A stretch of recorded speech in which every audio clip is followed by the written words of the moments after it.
¿Qué cortometraje nos vas a presentar? Se llama El Bosque. ¿Cuál fue la inspiración o la idea para tu cortometraje?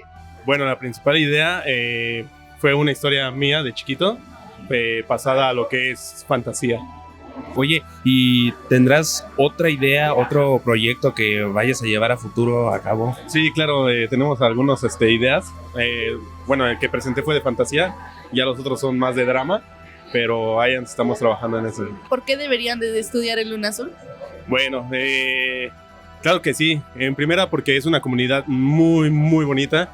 Se han hecho amigos grandiosos.